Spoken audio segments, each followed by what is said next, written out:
What is up, That comic community, comic family? that's the first time I'm seeing that intro. Yeah, That's pretty much my reaction every day. So right.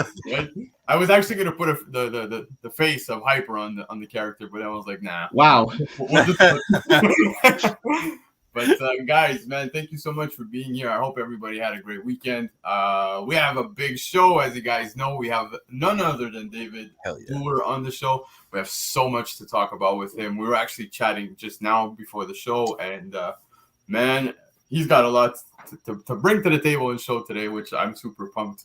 Literally, So you guys, stuff to bring to the table. Yeah, dude. It's more. I think he needs a long table, that's for sure. But but guys, I do not want to keep him backstage too long, so we are gonna bring him in right away, guys. It's an absolute pleasure to have him here, guys. David Booher, there he is. There he Wait. Wait. We gotta. That is a thing of beauty right there. We gotta stand in unison. On We were this. talking about this offline, so I figured I'd just come in super hot. And There be we go. like, There we go. Stacked. That Well, y'all might know me from this little guy here. His name is Kanto. There you go. There you go. I saw that. and it is flat out one of the best comics coming out recently. Guys, if you're not reading Kanto already, man, definitely check it out. It, like I said, it's one of the best comics that's been coming out recently. You can catch Totally up read. with volumes 1 and 2 There you are go. out. Volume 3 is going to be out in June, I think. Yeah. Because it just And then wrapped we got a new miniseries that's coming in June as well. And offline, I was just complaining about homage covers, Yeah. and we're definitely doing some. So big targeted, limited quantities. It works very well. Right, So, exactly. you know, don't listen to me. Just buy my comics. That's the bottom line, people. But David, but before we get into all that good stuff with the comics and all that, we gotta first mention how you even got onto the show. So a little bit of a backstory. Yes. You know, there's a bit of a running gag on the show where I kind of first it came off as an off the cuff remark, and then it became this thing where our outro is me basically telling people to support their local library. Yes. That just became like a running thing. So I don't know who, but someone showed me one of your IG posts with you having like this the local sweater library that says "Support your The local library." sweatshirt, yeah. And I'm like, okay.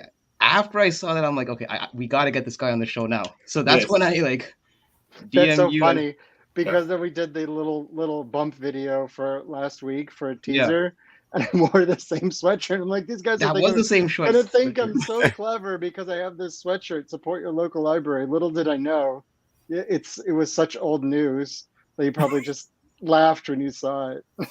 You know, perfect. I did the whole bump, and I'm like, support your local library if you haven't seen it. And then at the very end, I scrolled, I tilt the camera down and I show my sweatshirt. And in my head, I was like, hell yeah, I just nailed that. That's amazing. That's awesome. So cool. Well, you were right, man. You did. You nailed it. When you sent me the video and you're like, what did you think? I'm like, yeah, that's awesome. That was actually a lot more than I expected. Like, you had the whole apparel and everything. And I'm like, I mean, like, what do other people do for you? I was like, I wanted to go out. Yeah, some people have gone above and beyond. They actually changed their sweatshirt. Sorry? They actually changed their sweatshirt. yeah, well. But we greatly appreciated that. That was absolutely epic. When I saw the video, I think we totally had because we have a group chat where we shared all of our, projects, information, and everything. And the second that Hyper dropped that video, we were all like, "Oh my god, this is amazing! Local library." Well, I have to tell you before, this is a little bit of a tangent, but I spent so much of my childhood and adolescence at my local library. Yeah. And when I was about 12 years old, I went to the used book sale that my library had in the town where I grew up. I don't know if you've heard this story. Hopefully some folks haven't heard it. And Kanto is inspired a lot by Wizard of Oz and my love for Wizard of Oz. Yeah. And when I was 12 years old, I bought this copy of Wizard of Oz nice. From 1901. And it still has stamped on the bottom, wow, Morley Library, which is my local library in Ohio where I grew up. Amazing. So of the few possessions I still have from a number of years ago when I was a child, I still have my original copy of Wizard of Oz. Awesome. And what I love about it is there's this introduction from L. Frank Baum, who wrote his own introduction talking about American fairy tales and how Grimm's fairy tales and European fairy tales were super dark, and they were about lessons, and they were almost about scaring children into behaving. And he wanted to make an American fairy tale that was very hopeful. And later printings of The Wizard of Oz do not have that introduction in it. They have different introductions by different authors talking about their experience with Wizard of Oz. So that's why I love my copy, because it has all that original stuff in it. And you said that was from 1901, right? Crazy. Yes, it was published in 1901. It's not a first edition, but over a century.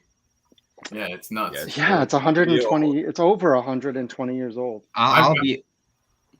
I'm surprised he even opened the book and it just. I was gonna say that. Like if it was me, I'd be wearing like usher gloves and I'll be like just kind of. Oh my God! It's meant to be. It's meant to be loved, my friends. This is a children's book. It's meant to be loved. And honestly, at over 120 years old, this book is holding together way better than I am at less than half that. So it's holding together than some of the comics lately that have been getting printed.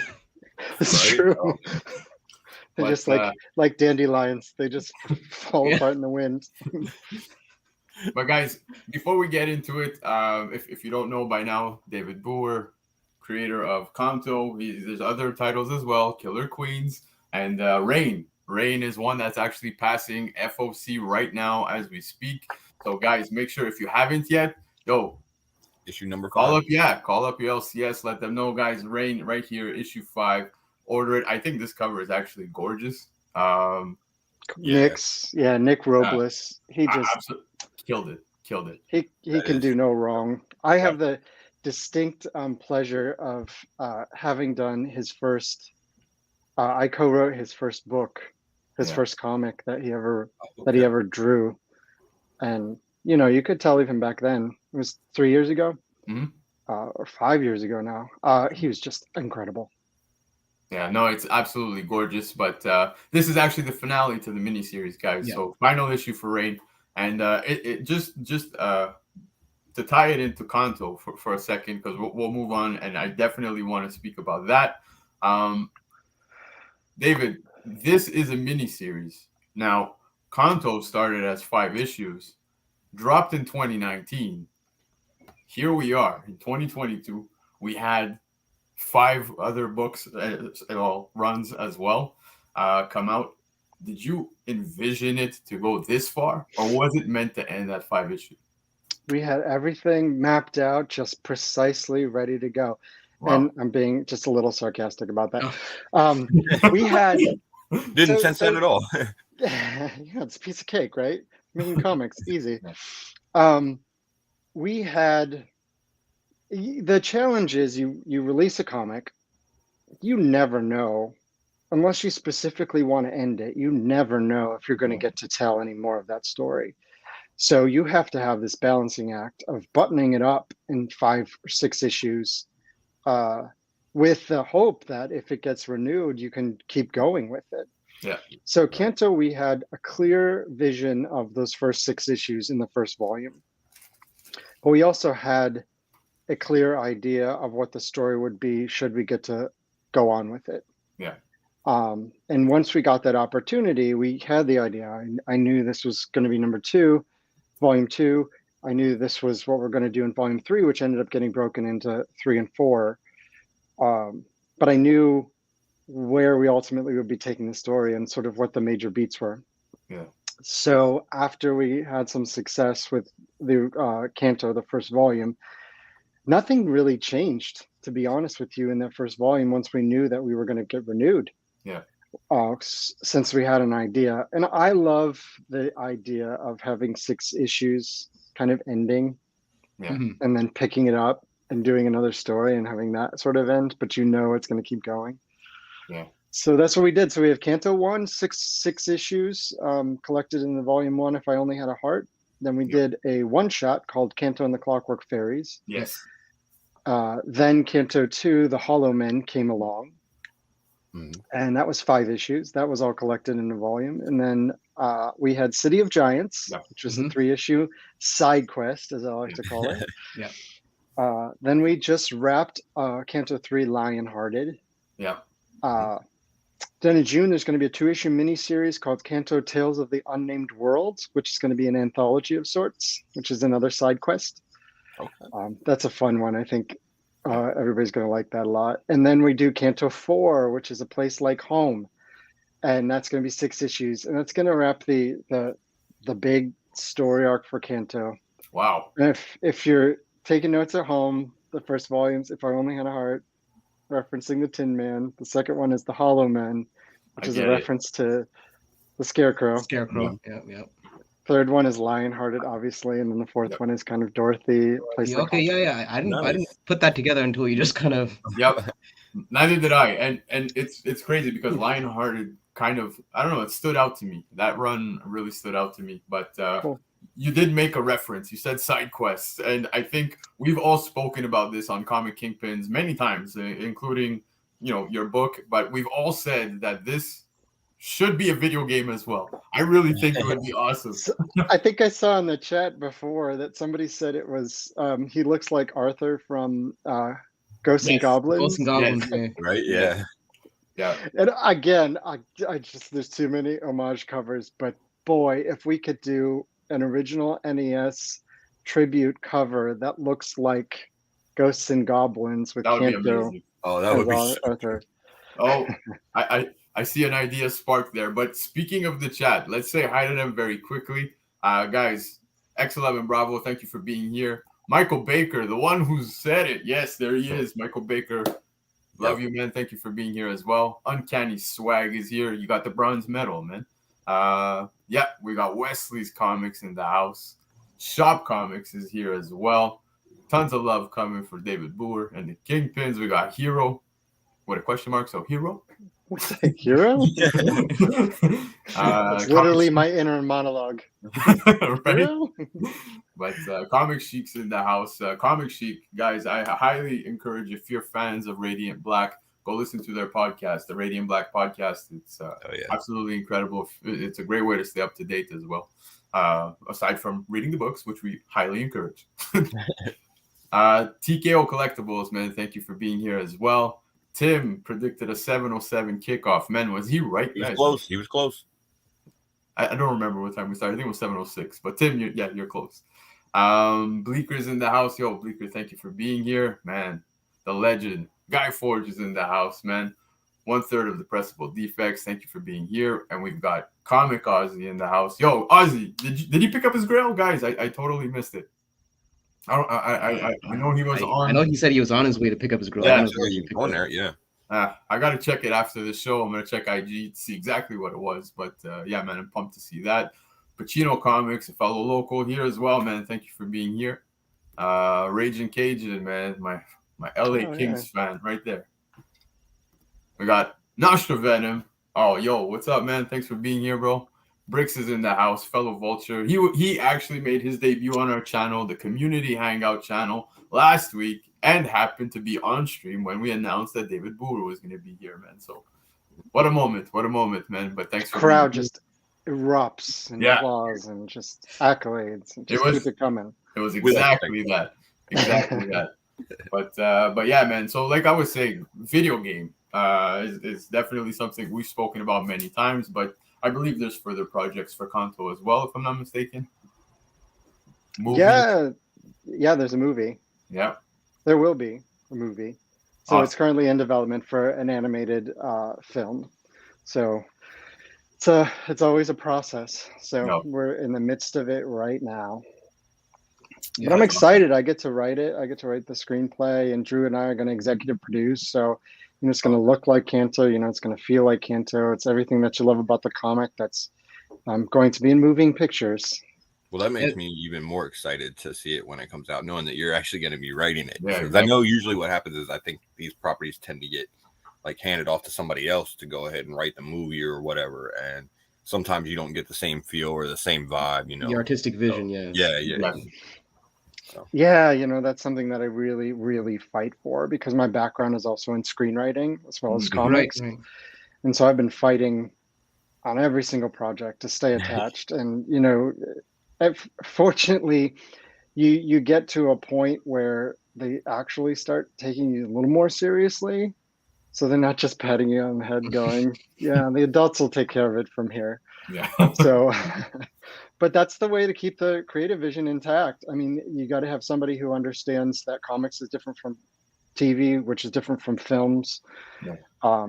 And if you have a creator that can work in those spaces and understand that, I think that's the best of all worlds. And But just convincing Hollywood to do that is quite the challenge. But what's that, Hyper?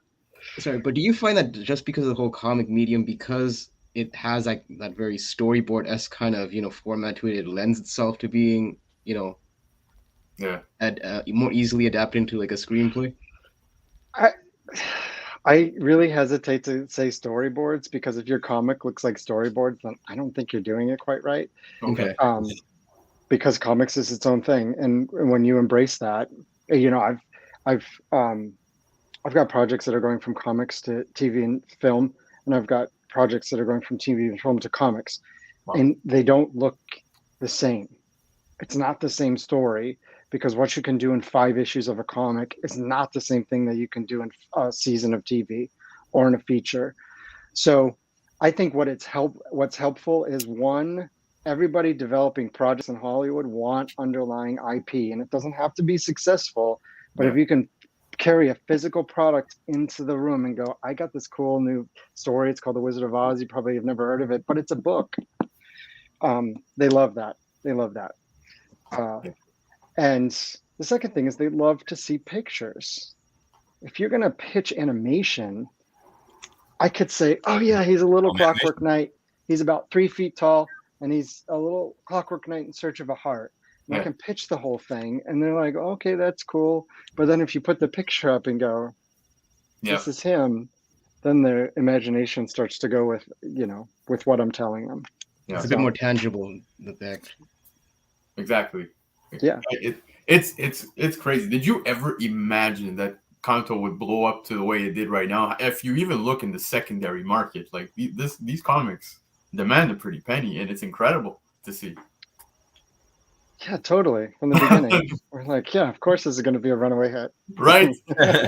It's we had no idea because we had, there aren't any comics out there in the direct like comic shops that were like they're either kids comics or they're image apocalyptic horror, violence and all this stuff, or superheroes. Yeah. So we had no idea, but Drew and I really loved the character. We loved the story. We loved what we were doing. So we were going to publish this regardless of, whether or not we had support for it. Yeah. So to see it be successful means, we're just bringing folks into the stuff that we love. Yeah. This is the kind of comics every comic I make is the comic that I want to read. And I just feel like it's not out there. So,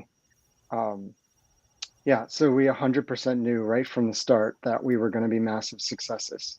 Yeah, and with reason. I'm just kidding. Everybody in the chat's like, what the hell is this? No, at all. But again, even if you felt otherwise, reading this book for the first time immediately, and I remember because Hyper was the one who put me on this like 2 years ago, and he was like, BC, you really got to pick this up. Like, it's a great book, highly suggested it. And the second I picked it up, I was becoming a dad at that point. And it stood out, right? Yeah. So it hit. And no matter what it's demanding on the secondary market, having this run, it's just, I want to pass it on. It's one of those books that hits all ages, right? So basically, reading Kanto solidified that fatherhood was for him. Pretty much. If I had we're whipping their hearts out and everything. It's like, sure. There you go. I'm so happy to hear that because all people hear all ages and they think kids comics, and kids comics are not all ages comics. If you sit down as a parent and you read it with your kid and you're bored, and you don't take much from it, and that's why I think Kanto is we didn't pull any punches. There's no swearing. There's no graphic violence. There's no sex or anything like that. And I think those are disqualifiers for kids. Yep. To position the kids market. But otherwise, all ages, we can address loss and hope and obstacles and all those things without pulling punches and without talking down to kids. Yep. So in this first issue, you have kids taking from this quest that he just wants to help somebody he loves, and so he's going to go out there, and adults taking from it, or take this idea of selflessness and courage and fear and overcoming that and all those things that they may have experienced, and we all experience that in our own lives in some way. And it's a very different thing they take, but that's why the family can enjoy reading this together. Because there's different layers of enjoyment, like you mentioned. From just like there is like underlying meanings to the story, like you mentioned, like courage, and there's the hero's quest. Whereas for kids that are reading it, they could just read it as a straight up, tale, like an adventure tale almost. So it definitely, it lends itself to being multifaceted. But as BC mentioned, I read Canto. The thing was, when I got into comics back into comics in 2018.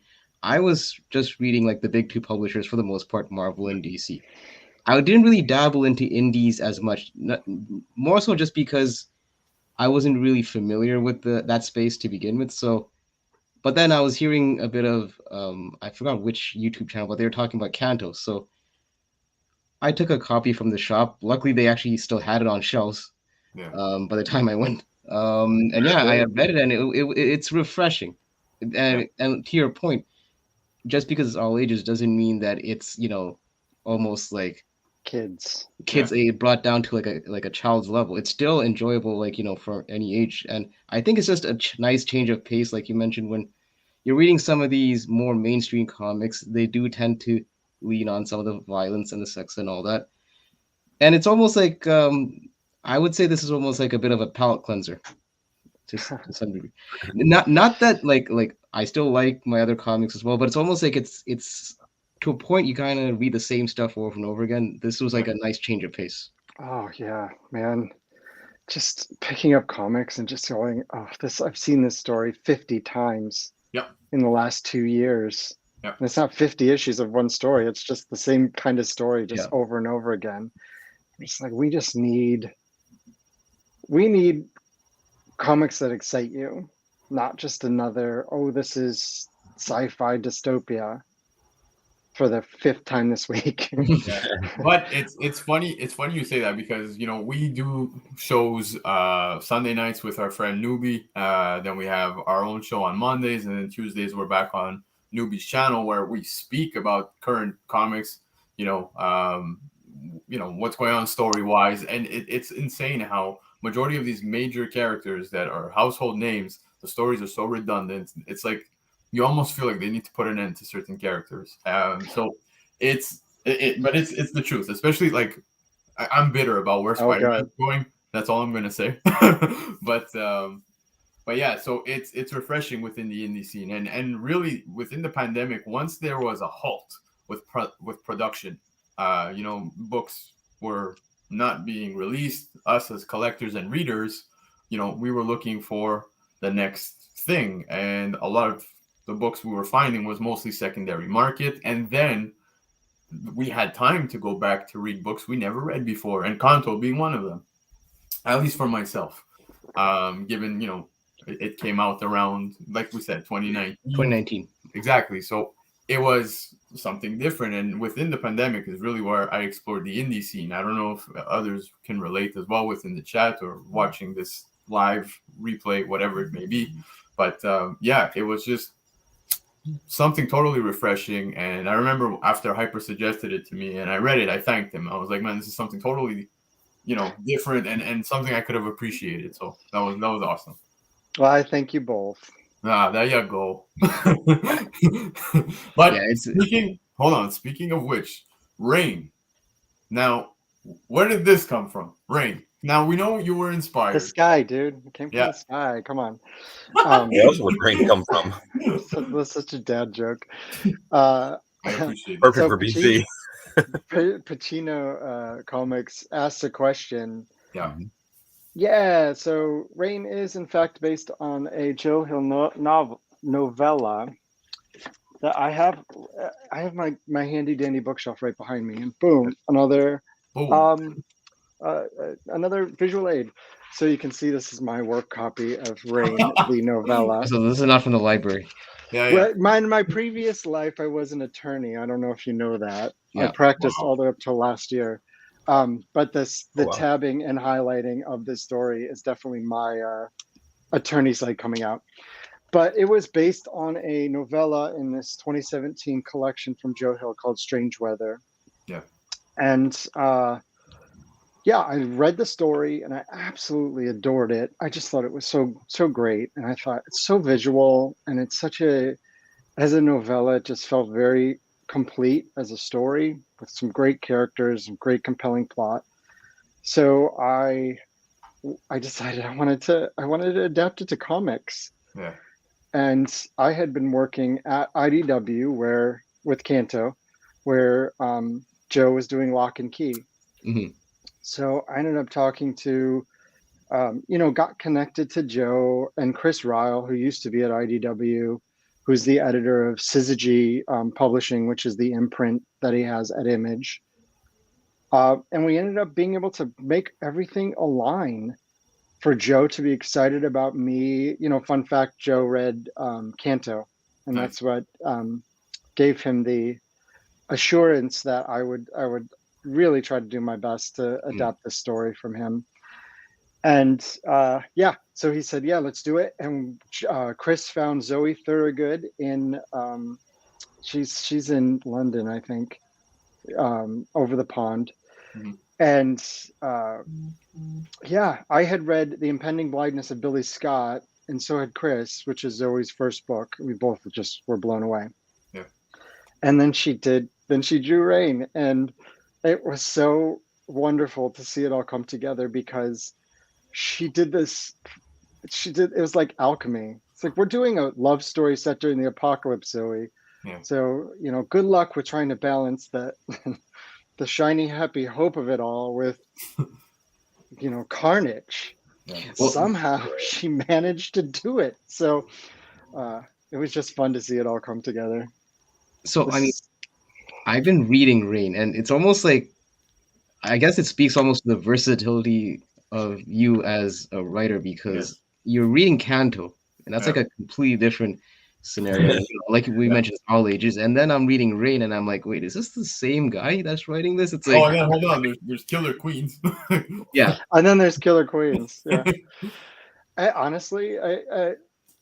The through line for all of my books is just my love for these stories and wanting to tell these stories. Yeah. And they feel so different, because these are like, it's I don't know if it's crappy to say this, but if I just saw Rain on the shelf and picked it up and read it, that it would get me excited, because it feels different than the stuff that's out there.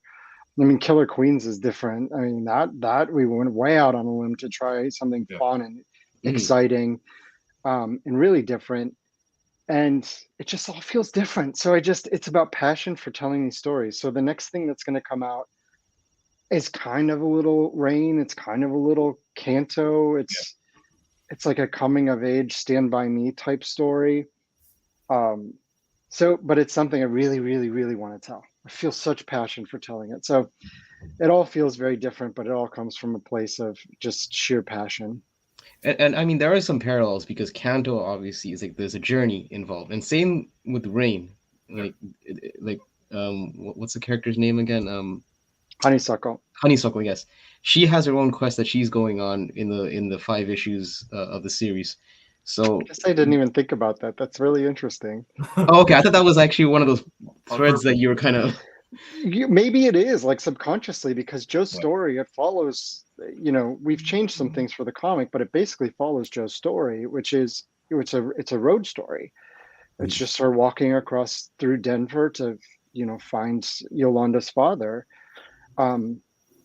So it's really interesting you say that. The next one is not a road story, but it is character forward, and I feel like Rain is that character forward. I feel like Kanto, even though it's a fantasy adventure, it's character forward. Because I firmly believe if you don't buy into these characters in the first issue of a comic, then who gives a crap if they're walking across an apocalyptic landscape, right? Right. And you didn't even give, like, when I read it, like, because normally like, you know, I've been conditioned that sometimes we're waiting for like a setup and for things to kind of it was almost like, I think, like the first few panels we were on after the race, like panic, you know, shit already started going down like within the first few pages. I'm like, okay, so we've already set the tone for the story. Yeah. Well, yeah, and then, but the flip side of it, are you talking about Rain in particular? Yeah, Rain. Yeah. Well, yeah, that was the thing that we held back, almost everything in that first issue until the shit hits the fan, right? I hope I can swear on this. Of course. You're good. You only knew who we are. Yeah. I know. Here's my. I love that. Here's my all ages comic. Yeah. Read it. Everybody. Yeah, it's for everyone. Perfect. Yeah, no, we purposefully crafted that first issue of Rain so that there was that feeling of dread that just continues to build and build. The first person to die on Jackdaw Street and we introduce you to all these characters and create a full world, and then freaking take it all away from you. And so that's the commonality between Rain and Kanto, is we just can keep ripping your heart out. yeah. Actually, that is true. Now that you mention it, yeah, there is a lot of times where there's like setups involved, and you're thinking, okay, this character is gonna be here, and then not really. Nope. It almost has that Game of Thrones-esque kind of feel to it, where don't get attached to these characters too long, or otherwise, you know, you'll be sorely disappointed, kind of thing. Yeah. But you know, okay, it's kind of a bit of a full circle kind of situation, because I saw some of your previous interviews and you mentioned the Stephen King. First of all, let me get a standing ovation for TKO Collectibles for that comment. Right? Dad jokes are coming up, man. Oh gosh, dad jokes. Just come on, chat. Let's fill it with nothing but dad jokes. Love it. Oh no, don't encourage them. I actually will do it. I normally hold that title of dad jokes, but you guys are on fire. It's all yours tonight. But yeah, Hyper, you were saying? No, it's a bit of a full circle thing, because I know that in a previous interview you mentioned that one of the authors that you really enjoyed was Stephen King, and you know, fast forward, you're actually doing a comic based on his son's work, Rain. So I just found that almost like a pretty trippy thing. Well, I'll tell you the full circle. You know, I love Stephen King. I've grown up with Stephen King. Just off camera, there's an entire floor-to-ceiling shelf of every book that he's written. I love it. And, you know, independently of that, I am a Joe Hill fan. I don't think even when I picked up his first books, I even knew that. I like horror, and I really love Joe. I picked up his first book, I think in 2008 at the LA Times Festival of Books. And it was a short story collection, and he signed it for me. He was there, and he drew a little picture in it. Nice. So it's just a cool guy. But the full circle moment for me is that I came to comics as an adult. I used to say that was late, but I believe that there is no. Sounds like there's a timeline, and you don't come to late. You don't come to comics late. You might come as an adult. But the first comic that I read that showed me not only what comics could do, but what kind of stories you could tell in comics was Lock and Key by Joe Hill. And this was like 2008, 2009, when it first started, maybe 2010, 2011, when it first started coming out. And to have that be my inspiration. What's up? No good? No good. To have Lock and Key, Joe's like flagship comic, be my inspiration for doing comics, to then land here adapting a Joe Hill story alongside Joe as, you know, buddies now, I feel like. That's the universe works in, you know, strange ways. Yeah, it does. Right. I was just telling Face, like, when I was doing this whole IG and YouTube thing, never did it cross my mind that I'd be talking with a creator of a book that got me, like, one of my first few indie series that I actually got hooked onto. So And the fact Sherry. that That's amazing. That's full circle right there. I was just worried about getting followers at that point, and it's like, I was just Little did you know that this episode is it's going to be so off the rails that this is your last episode. Well, we wouldn't be surprised. We're hopefully YouTube doesn't take it down. Just kidding. Yeah. But David, you did kind of touch on a bit of your origin into comics, and I know someone in the chat, I think it was Tim, he asked early on. You did mention it in previous interviews, but I know some of the people are new in the chat. Do you mind kind of giving a bit of a backstory of how you got into comics, though? Yeah, sure. So, I grew up on like humor comics. So I grew up on Mad Magazine and Far Side and Garfield and the Sunday Funnies and that sort of thing. Never went to a comic shop, never really read any of Marvel or DC. I saw the superhero movies and I loved those, but I started going to San Diego Comic-Con, I think around 2005, 2006. And I was really there for TV and movies and kind of the other stuff that was adjacent to comics. And then I started sort of dipping my toe into comics because it was there at San Diego Comic-Con. This was back during, I love telling the San Diego Comic-Con story. I don't know if you've ever been to the show in the before times. Not yet. It's just chaos. It's complete chaos. I can imagine. I've seen the pictures. But I remember the year that I was there and walking through this something called the Sales Pavilion, which is like right in the middle of the convention center. And they had 50 registers set up where you could go and you could just buy your pass for the next year. Anytime during the show that you were there. And I walked by on like a Friday and it was totally deserted. And I was like, well, okay, I guess I'll buy my badge for next year. And then you cut to next year and you literally, it's the Hunger Games. You got to kill 17 other competitors just to get the one pass to get into the show, right? Yeah. So I think fondly on that moment where I was in the Sales Pavilion, there's 50 registers and I had, the world was my oyster, and now it's just the apocalypse. But yeah, so I started going to San Diego Comic-Con, dipped my toe into comics. Then, I read some, but Lock and Key is what really got me into it. And since, is that me? Is that No, Face? I think that was Face. Yeah. He's making a smoothie over there. Make sure you bring enough for everybody. I actually have no idea what that is. I'm trying to figure it out right now. It's a cocktail. He's making a cocktail. He's trying to enjoy this.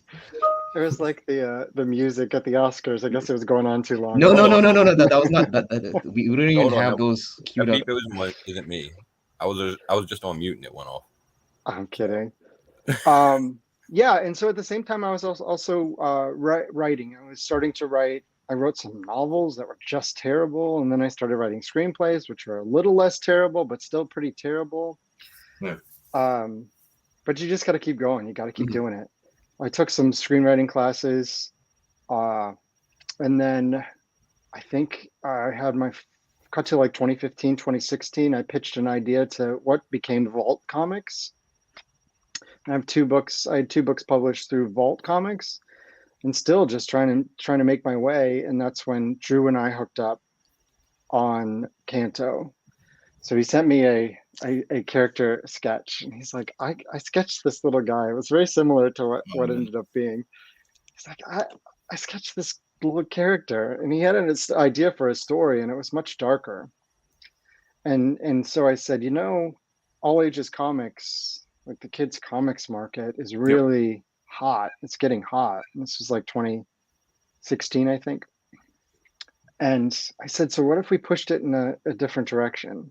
And we kept the Dante's Inferno influences and threw in the Wizard of Oz influences. And from there, started the story. Like I pitched the story of him going on the quest, and this was the most consequential story decision that we have made in this entire series, was not to have him go on a quest for himself, but to go on a quest to save somebody else. And you guys know that's like the defining characteristic of Kanto. Yeah. He just constantly helps other people. And we chose to make the story about a quest to save somebody else. And I think that's what ended up making all the difference right out of the gate. Yeah. So Kanto came out, and then cut to September 30th of 2021. After 17 years of practicing law, I am now a full-time writer. So there you have it. But go ahead, Hype. Go ahead. No, I was just gonna say, you did touch on something that, like, you know, sometimes like those first few pitches or ideas, you know, may not pan out the way you want to, but all it takes is like that one story that kind of clicks, and then, you know, you're off to the races. Did you have like, because like you mentioned, you had previous, you wrote 2 previous series, I believe it was what, Alien Bounty Hunter and Powerless. Yep. Yeah. When you pitched Kanto, like at that time, did you feel like, okay, this is it, this is a cut above like what we were doing before, what I was doing before, or like did you have that kind of intuition? I guess I could say.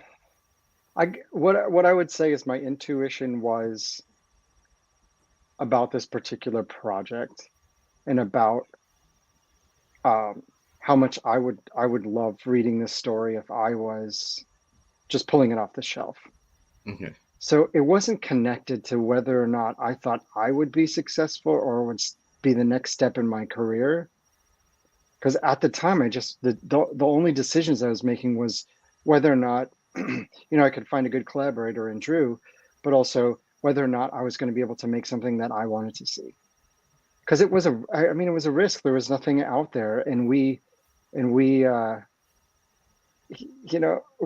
I don't think anybody knew how to make heads or tails of it. And we pitched it to IDW, and even their selection committee.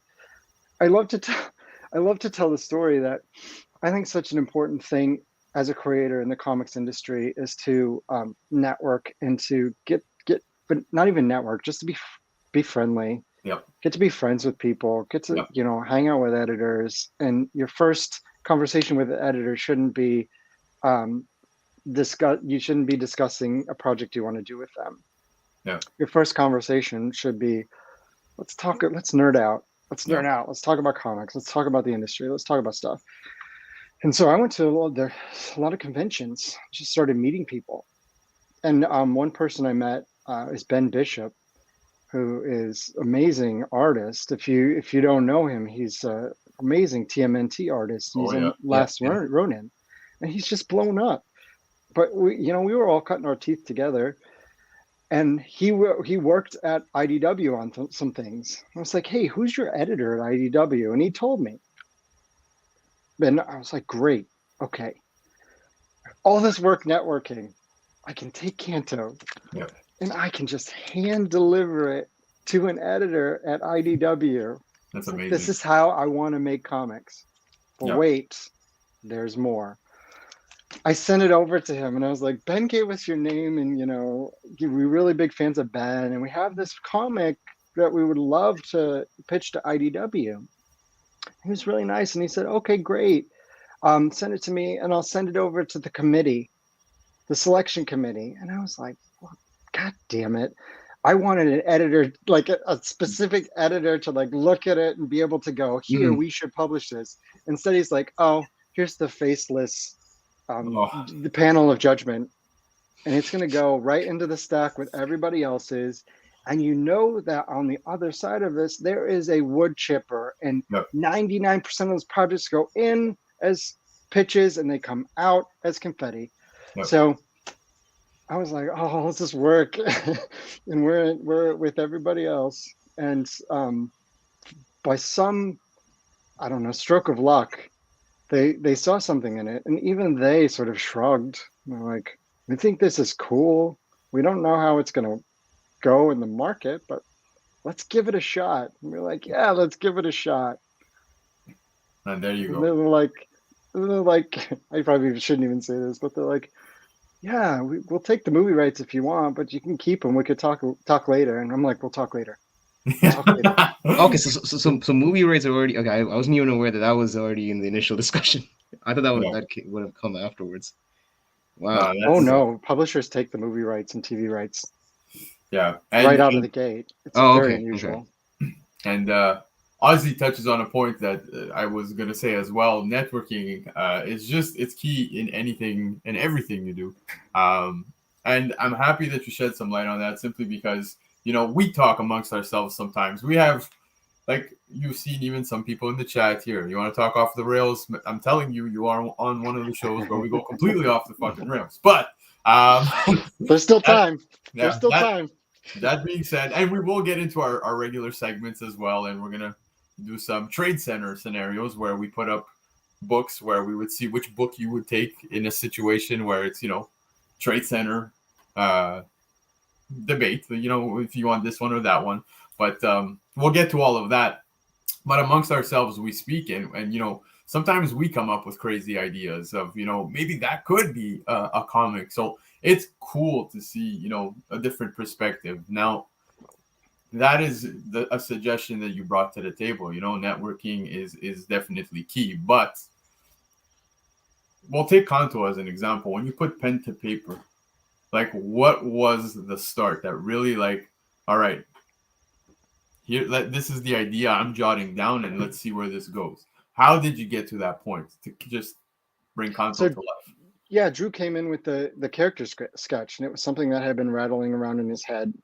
And he had the much older, more adult version of it with Dante's Inferno. Mm-hmm. And it was about Kanto sort of going through these layers that looked like the layers of hell and that sort of thing. And he wasn't named Kanto. Oh, what was the name? He didn't have a name. He didn't have one. Okay. Kanto came from, do you guys, you probably know. Kanto. It's, you don't know? All right. Talk to us. It's Sorry, my camera just froze.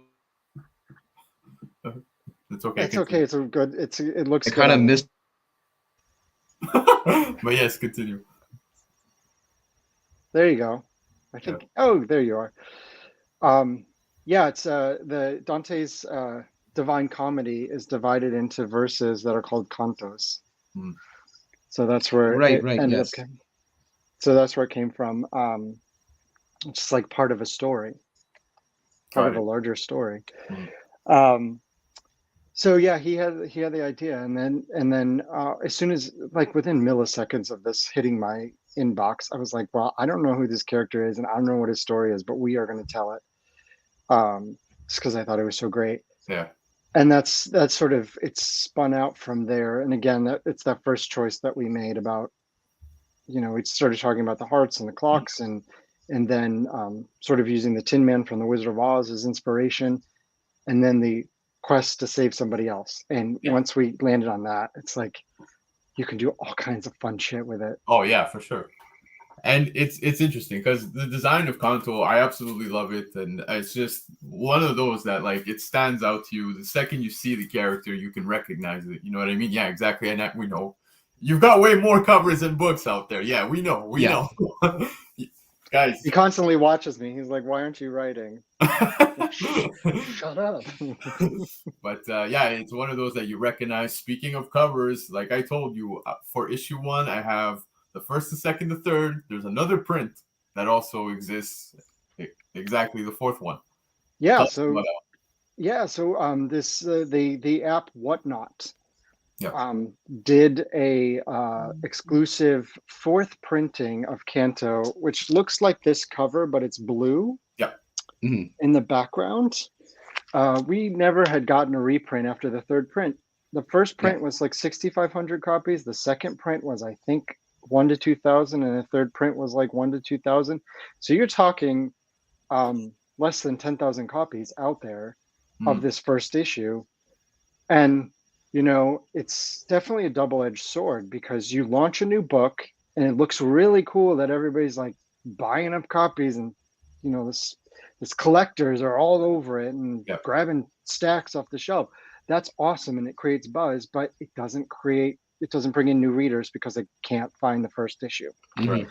So that's what we wanted to do with this 4th printing, was kind of bring in new readers by picking up, it's like $10. Yep. And I have it it was just announced today that I am an exclusive streamer on Whatnot. So there you go.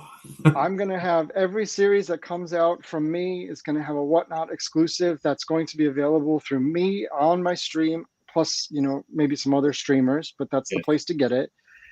Including the new Kanto that's coming out in June. We have 2 bang-up covers.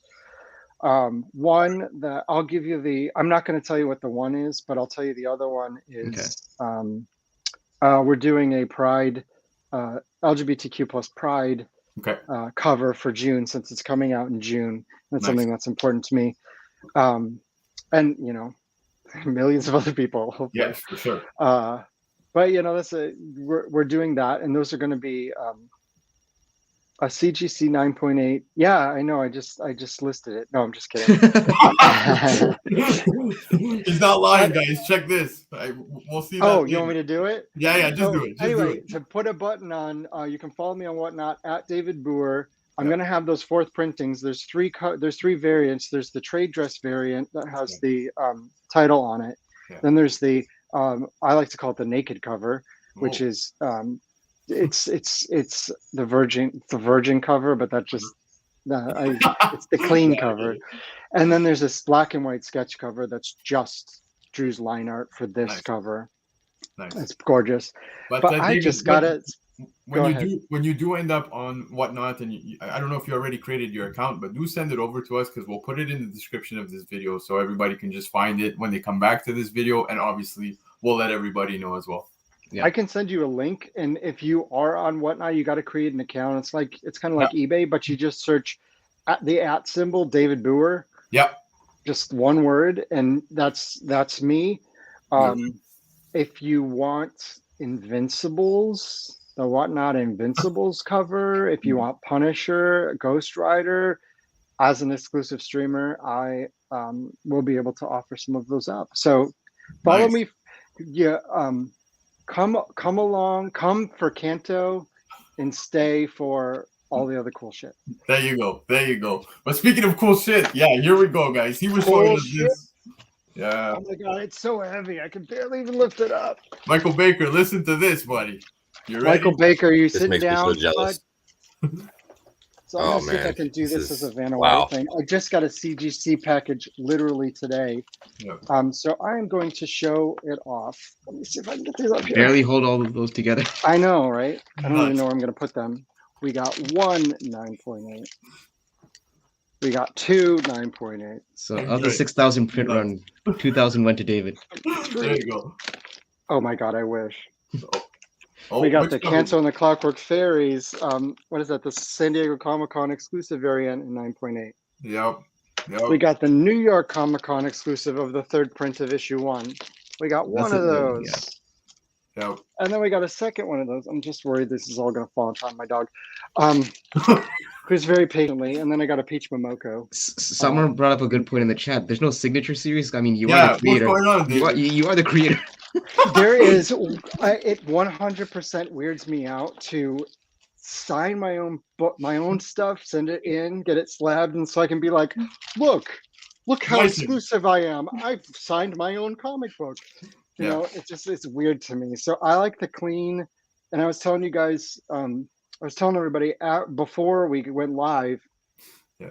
I don't know. I don't want this to go awry, but in my shelf over here, you can see I have the first 8 covers from Kanto number 1, all in 9.8.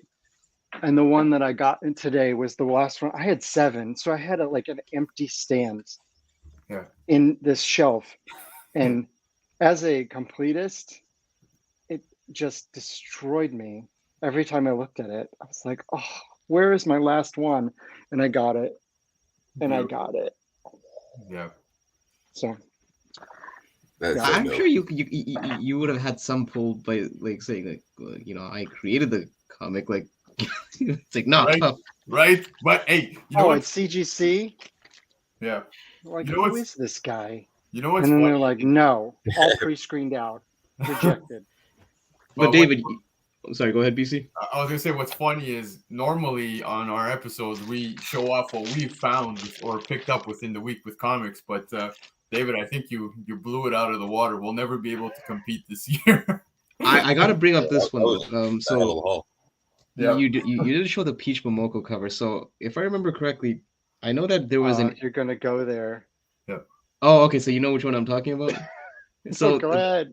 So apparently, like there was an error print on issue 1 of the Hollowed Men. So the thing is, they made the corrections and they gave like the actual copies with the correct pages. I think the only issue was the last page basically they swapped it with a page that wasn't supposed to be. So I ended up getting the error, but they gave me the error print along with the copies the legit copy. So this ended up becoming a collectible on my end. Oh, nice. Oh, fabulous. Yeah, so what ended up happening with Kanto 2, the Hollow Men #1, was the main cover, the A cover, came out perfectly fine. But then every single variant that came off the printer had pages out of order. And it was such a weird thing. This one as well. Right. And so they ended up printing corrected copies of every cover other than the first cover because it didn't have the mistake in it. So if you are a completist as I am, you have literally double the comics to collect from Hollow Men for that first issue because you have the A cover, then you have the 1 in 10 that's the corrected mistake, and then you have the Peach Momoko's corrected mistake. There's a variant that came from Slabbed Heroes that was supposed to have a foil treatment on it, and it came out initially as not having the foil treatment. Oh, okay. Oh, wow. And the misprinted cover, the pages. So there's a version of no foil and misprint, and then there's the foil and the corrected. Then this is the one, the scarce one. There was a San Diego on the virtual convention in 2020. We did a Kanto 2 Hollow Men variant, and it was like Kanto sitting on the Malarex next to the river.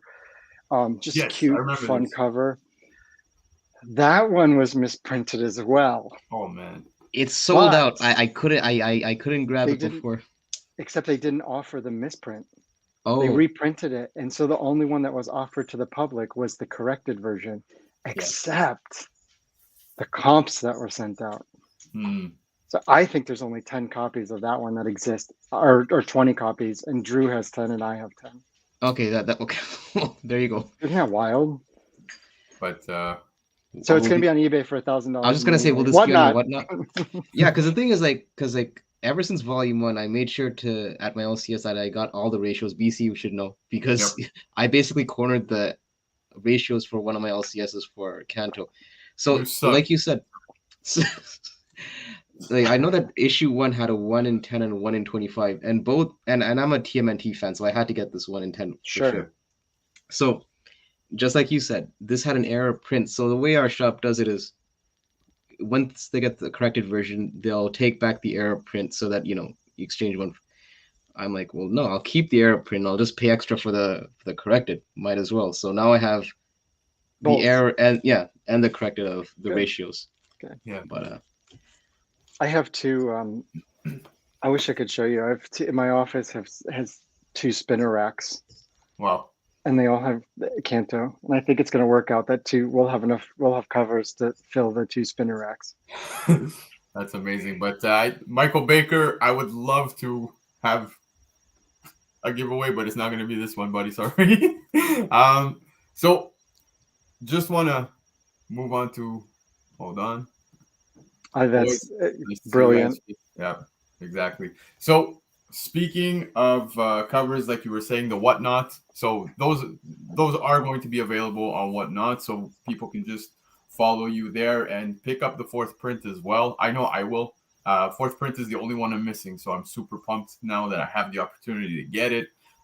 It's crazy already on eBay. It's even that one has been taking off, and I'm like, man, it's I know, right?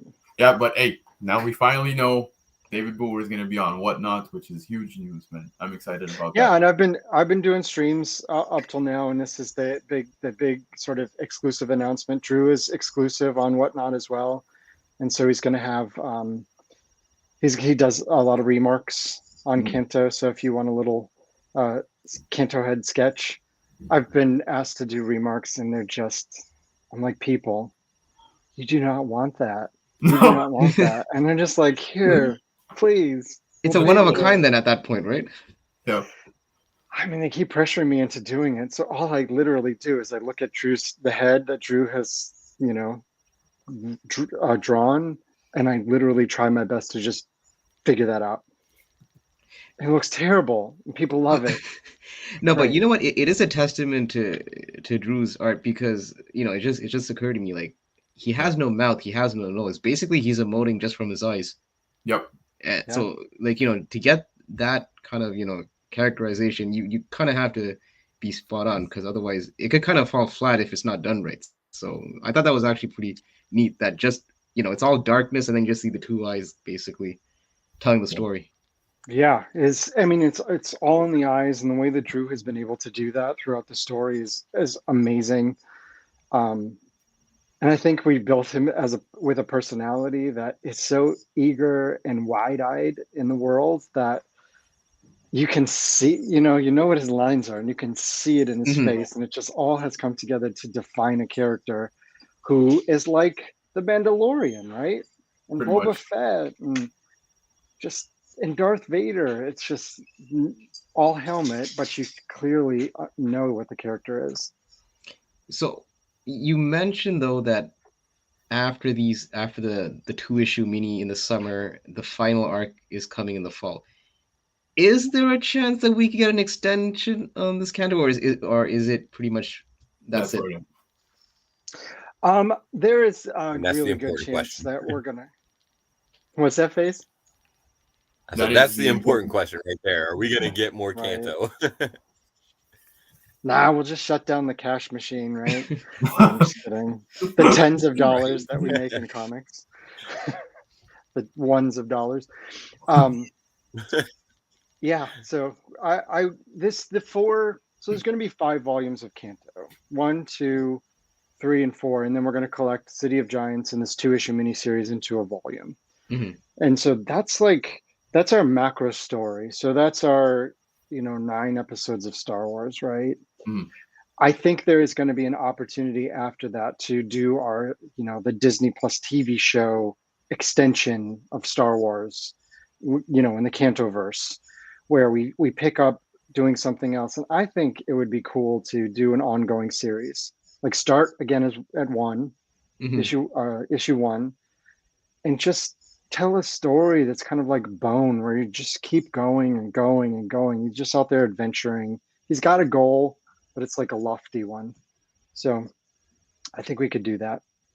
Yeah, and you did mention like side quests, like the whole Star Wars thing that they're doing at Disney Plus. It's true, because like the first arc, it was strictly about Kanto and his journey, but then along the way, it's like you basically build like a world building where you're putting in these other characters in place, and through his journey, you get invested in these other characters that have similar issues as Kanto, not in the exact same scenario, but they're also facing their own struggles. So it's almost like I'm sure like there's a lot of backstories to be told on those characters, probably. Yeah, there's a lot of corners of this world to explore. I think we keep getting the question over and over again: is what is Kanto? Where is people from? Like, how did they become these little hybrid clockwork knight things? And there's an answer to that, but it's a issue 50, issue 100 answer to that. So I think there's a great opportunity to take Kanto out into that world and just have him venturing to find their history. And that can take the form of, long ongoing story. I mean, hopefully you guys would read that. Of course, yeah. Who do we have to talk to? No, at this point, I just waltz in these, kick down the door, and like, don't you know who I am? I'm like, right? No, who? Have your slabs on both hands while you're pitching. Yeah. All right. Exactly. The ones from the little cabinet there on the side. Yeah, just the eBay listings. Don't pay attention to the quality of the story. Just look at the eBay listings.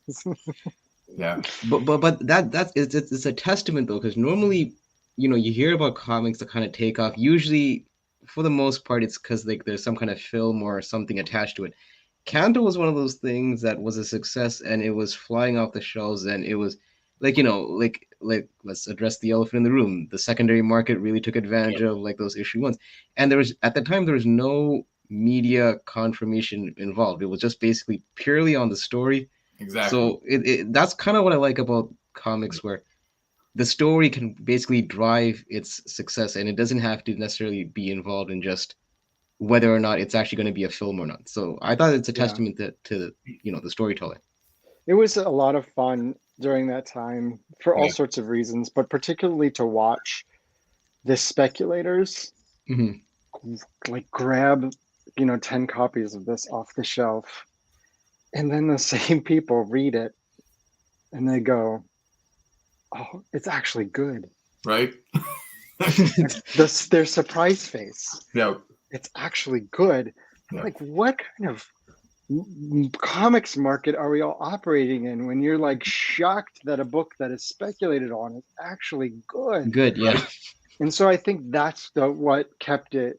That's what gave it that extra bump. It's like everybody tells you to go out and buy something, but then you buy it and you find out that it's actually quality. Yeah. That's when you get the legs on it. It's funny you say that though, like how speculators, they were clearing the racks and everybody was, doing. It was wild that day that it came out on that Wednesday. So I went to a shop in the morning to sign the copies that were on the shelf. Yeah. Yeah. Hyper, you're doing it. I'll be the only name in that draw, by the way. I'll win my own copy. So I went to a shop that morning of the release day, and they had a stack, right? I was just like, oh my gosh, I hope it sells. Okay. And I signed all the copies, and I was kind of nervous talking to the shop owner. I'm like, I hope it does well for you. And then I had a signing scheduled for 5 p.m. that day. And by the time 5 o'clock rolled around, I went to the shop, and they had pulled every copy of Kanto off of the shelf and marked it up and put it behind the register because people were calling all day and pulling like stacks off of the shelf. Wait, was it the same day? Yeah, it was like a 10 a.m. to 5 p.m. That's what happened during that day. Insane. But it was wild. Yeah, like I was saying, it's insane. Speculators and all the above, and we're speculators, so it is what it is. Like, this interview is over. but I never got a chance to claiming one off of the wall either, right? I only figured it out, like I said, way later through Hyper. I'm like shifty eye. I'm like shifty eye while he's making that statement. But literally, I was looking for. Did you do that, Hyper? No. Well, okay. So here's the thing. Okay, before BC continues, I'll just quickly. I'll be transparent. I grabbed the 3 copies off the shelf. Oh, 3? There was 3 copies that were there, and the thing is, okay, but hear me out. I went in after work, so there was plenty of time for the people before me to make their way. So it was close to closing time when I got those copies. So I thought statute of limitation passed that day. So sounds legit. And I will just say, in your defense, 3 copies is nothing. It's nothing. There were people who are cleaning out the 20 copies or 30 copies that the shop had. So that's insane. If you went at the end of the day and bought last 3 copies, that means that there were hopefully at least 17 people ahead of you. Yeah. Who bought the book. Could be, but like I said, I wasn't the guy that basically lined up that morning and then cleared the racks. Yeah.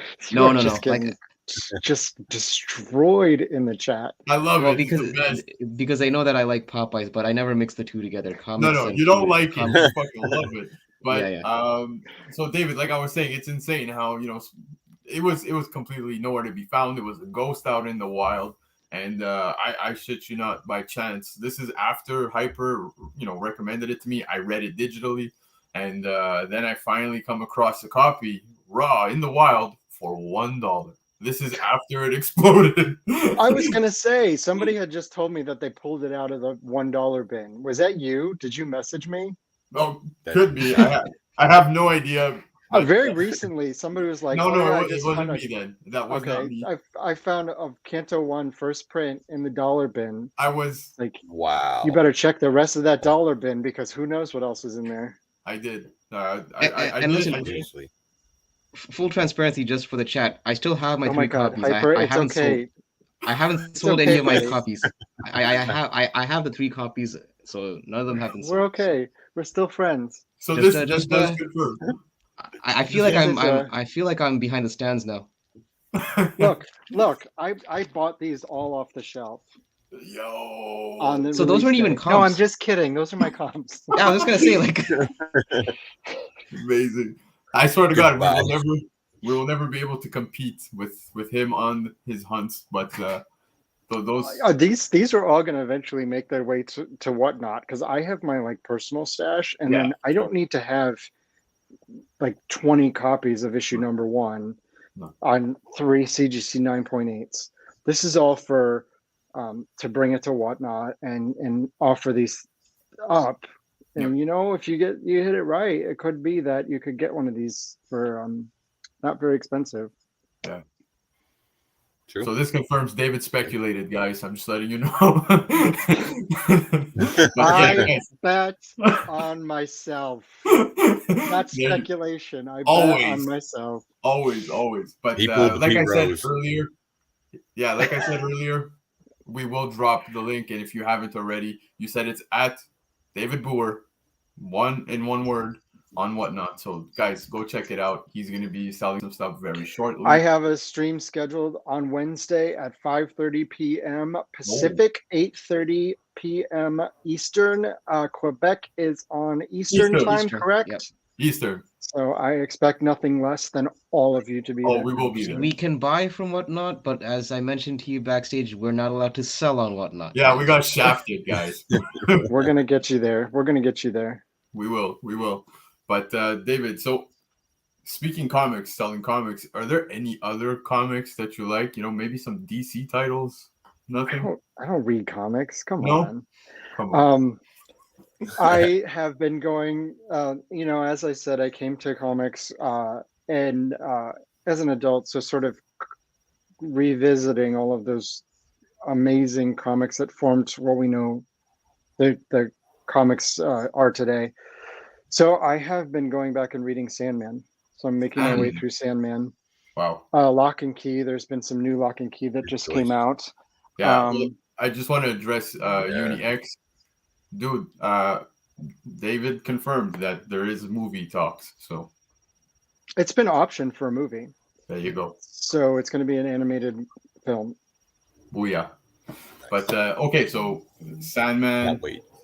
Lock and Key. I've been reading some of the Vertigo, original like 80s, 90s Vertigo, which I just miss that in current comics, and I would love to see more of that. Just the strange storytelling that just is so immersive. Yeah.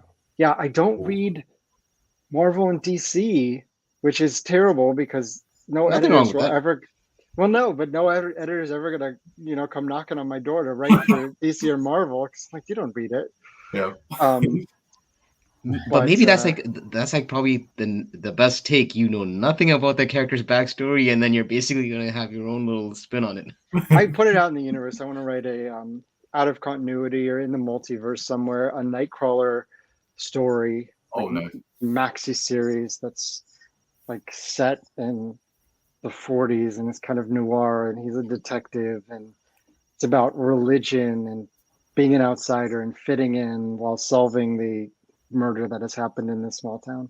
Well, I was gonna ask why Nightcrawler, but then you just kind of answered that with the religion. Exactly. Well, because I mean, X-Men is fascinating to me because there's some who could pass and some who can't, and Nightcrawler is one of those people who he looks a little bit like the devil, and he's grew up in a Catholic family and is devout Catholic, and it's like, how do you reconcile looking at yourself in the mirror when that's your belief system? Exactly. And I think that's such a fascinating conflict that he has to navigate, because 1940s small town America is not going to take kindly to a furry blue guy who can teleport. Yep. Right. No, well put.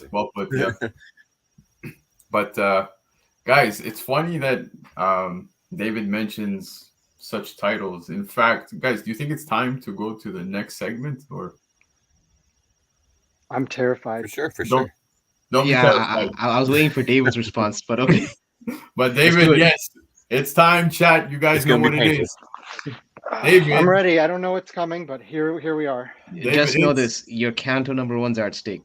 Yep, exactly. So that being said, like wipe the floor with you guys. I don't even know what it is, but I'm like, if Kanto's at stake, bring it. All right. Well, we'll cue it up while I prep, but it's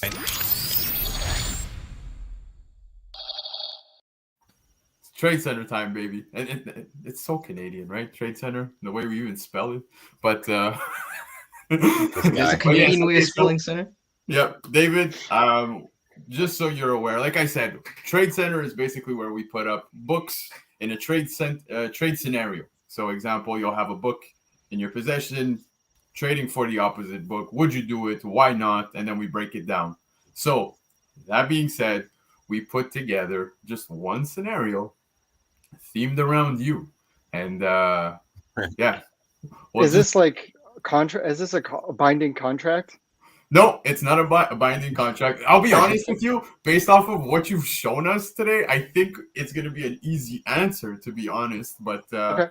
But I hope that's not the case. So, David, trade scenario #1 of 1 for tonight. It's the only one. But Guys, you have Kanto #1 in the CGC 9.8 premiere issue of Kanto. Only 6,000 plus copies were ordered by retailers versus Sandman #1 CGC 9.8. David, in this scenario, what are you doing? You're holding Kanto? You trading for Sandman? Talk to us. I do it. You do it? Yeah. He has 20. He has 20. Okay, wait, hold on. I mean, if I didn't have multiple copies, then that would be. I probably would not do it. But even if I had just 2 copies, like I was saying that I revisited Sandman, and it was so wonderful, and to have that first issue slabbed 9.8 would be like a crown jewel of my collection. Now, if you threw up Lock and Key, done. Yeah. If I could have Kanto, Lock and Key #1, and Sandman #1 all slab 9.8, that would be like I'm done here and just walk away. Done. So you would give up Kanto. So Sandman comes to you first. That is your grail book over Kanto in this scenario. Love it. Again, since I have multiple 9.8s, yes, I would do this trade. If I had to trade it out of my cabinet, I don't think I'd do it. Oh, okay. Good. All right. And with reason. We qualified that answer at least. Fair enough. Yeah. Did that surprise you? It did. It kind of did. But it makes perfect sense. If you had only 1 copy of Kanto, not like I would say the 5,000 out of the 6,000 plus that were printed. In your hand. After this, I'm pulping 4,000 of those. So there you go. But no, jokes aside, if it was 1 for 1, I totally understand why you would hold on to Kanto. I actually strongly believe there's a ton of potential, even for further projects. And like we said, you just said that it's optioned. There's movie. I personally, I know what's going on behind the scenes. Exactly. So you better believe that I am not selling anything right now. 100%. You have it here. You heard it here.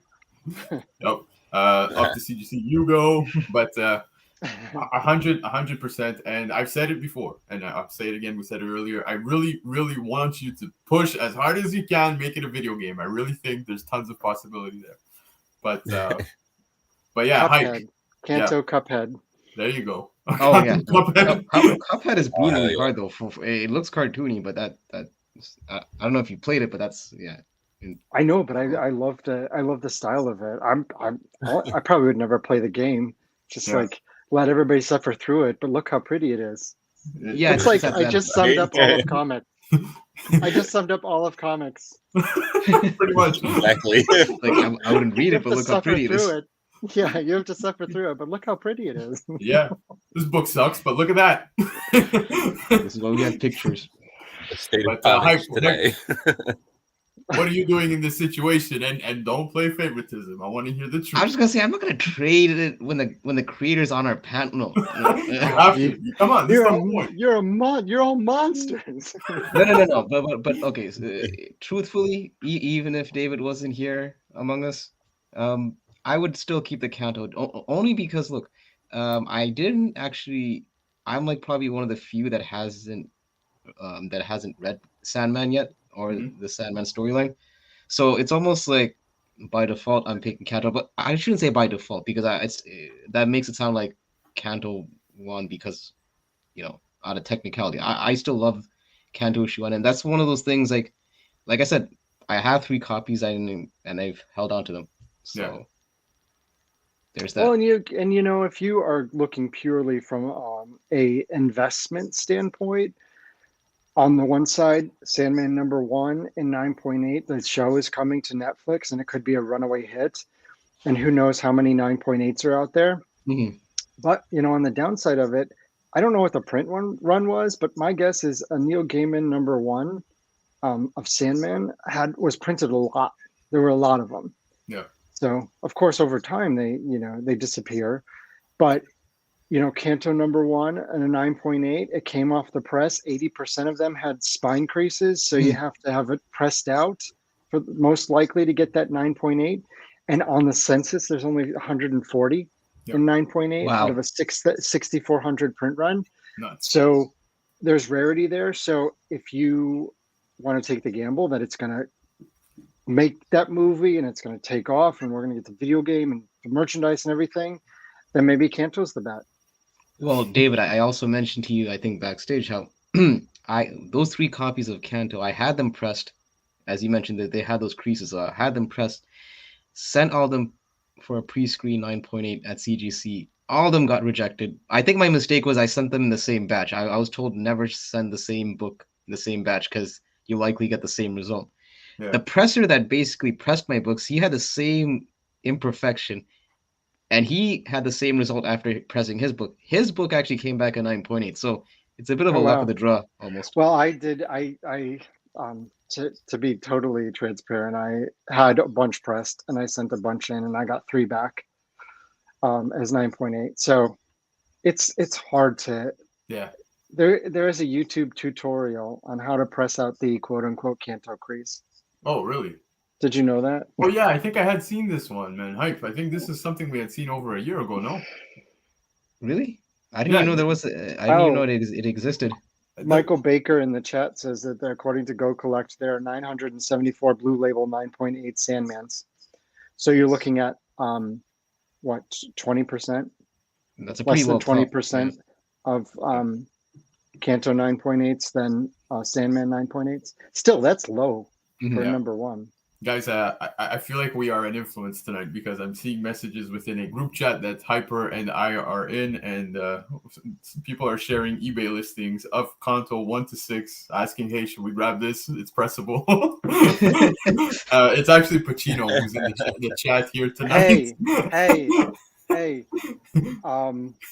Get off of Shmeebay. Come over to Whatnot. There you go. I have short boxes of. I'm going to be trickling out the issue #1s, but I will be offering up first prints of that first run. Yeah. And would you rather bid against folks in a 1-minute auction or a 7-day auction? Yeah, agreed. Good point. And Pacino, given you're a local, maybe we could claim multiple copies and share shipping. So also, you don't have to worry about getting sniped. I think they always put like a 10 or 20-second timer, I think, right? Yep. For the highest there's a toggle that you can do. It's either sudden death or not. And I never do sudden death because I hate sniping. Yeah. Okay. So it adds 10 seconds. If you're down to like 20 seconds and you've bid, it adds an additional 10 seconds onto the auction. Gotcha. Got it. There's the culprit, by the way. Pacino, yes, we'll do this. I promise. But, okay, back to the scenario. Face, what's your take?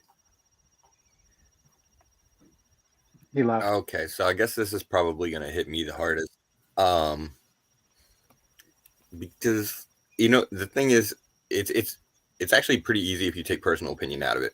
Kanto is the way to go. Sandman is awesome, don't get me wrong. But Kanto's coming. It's got the movie, and it's got the appeal for children. So there's going to be merchandising opportunities there. Yes. So obviously, Kanto's easily the way to go.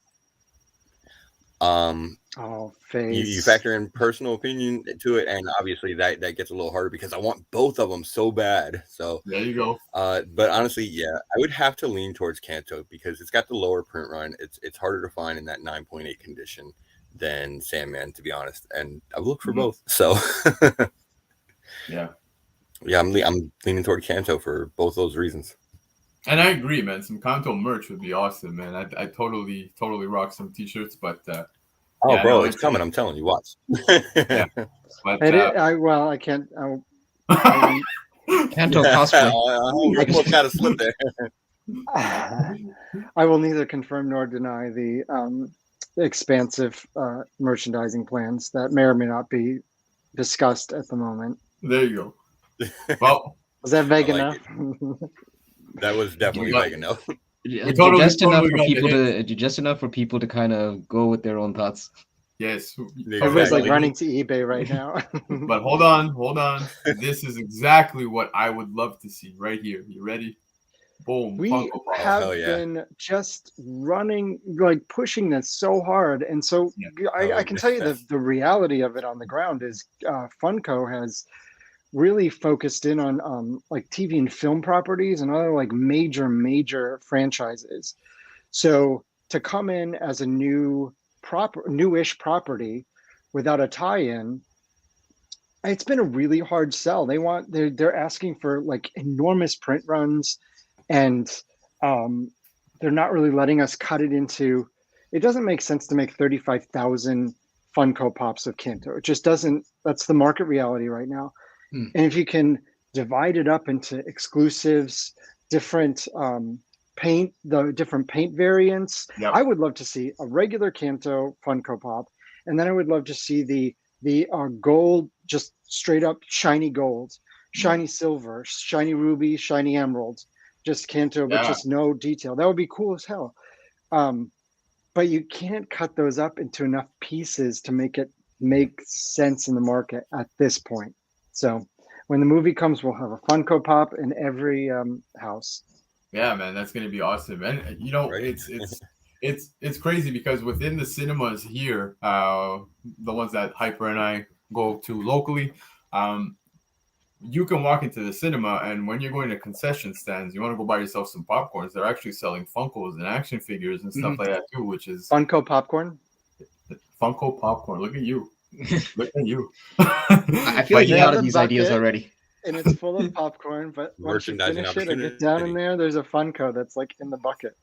Amazing. But there's tons of possibility, man. I would love to see some Funkos. I would totally buy one. As you can see, we want to do we want to do blind boxes. Yeah. So Kanto, those like 3-inch blind boxes. Do you know what that blind box is? It's one of those like where you don't see what it is. You don't know what. Yeah. Right. So, it's just a box, and there's like eight different figures, and there's a couple of chase figures that you don't see on the back. I've seen those. Yeah. The 1 out of 50 or whatever. Yeah. Mm-hmm. I would love to do those where it's either Kanto and a bunch of variants of Kanto or different characters, and you don't quite know what you're going to get, but you love them all. Yeah. Well, I could tell you we would be buying the shit out of that. So yeah, because like I said, like you did a pretty fantastic job of expanding the lore and the actual whole Kanto verse, so to speak. So it just so it's not just like Kanto is the main character, but there's plenty of other characters that you could definitely branch out into for sure. Sure. Well, guys, that was the Trade Center scenario. David, we hope you had a great time with us. I know we sure as hell did. Just like the promo. No, just like the promo. Just like the promo. It was awesome. So when we saw that promo, I just want to put it out there because it was epic. When we saw the promo and you did the air, we were all giggling. And then I sent it, to my dad because, my dad, even when I was playing music back in the day, like he would come to the shows. He's a supporter. And my dad sees the video in front of me and he's like, what does it mean? Yeah. I'm like, no, Dad, he's kidding. He's kidding.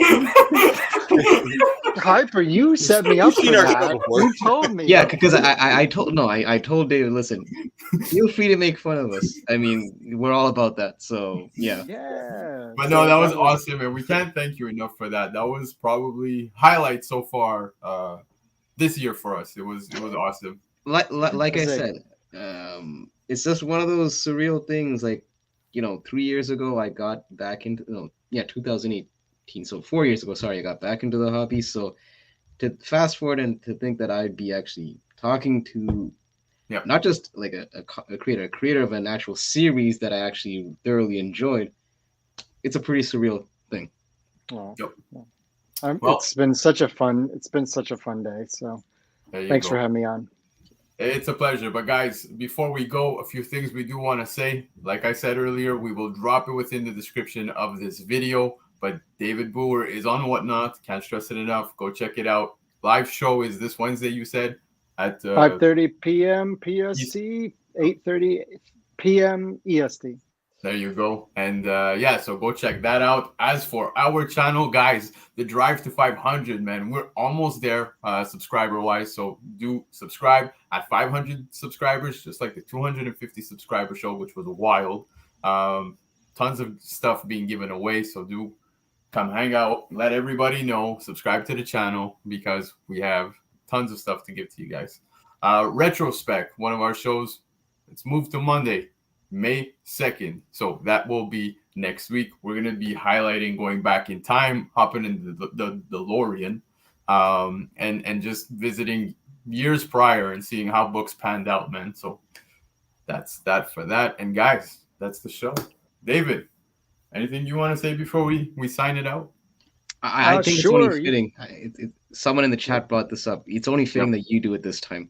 100. You know me, I'm the one that usually plugs the library as my outro. Yeah. Oh. You have the freaking sweater. I think you got to do it this time. 100%. I know. I wish I had that. Like it was on underneath here, and I could just stand up and go support your local library. But please do support your local library and also support your local comic creator by following me on Instagram at David M. Booher, Twitter David Booher, Facebook if you're nasty, and Whatnot at David Booher, and I am all over the place. So thanks again. Support your local library. You never know what you might find. There you go. I still can't believe we're over 100 years old. Are you talking about the book? Yeah. Yeah. What else would I be? Not you. That's crazy. Because I put it down. It's still hard to believe you're over 100 years old. You? But all right, guys. That's the show. Hype. Where are the people going? To the local library. There you go. Later, guys.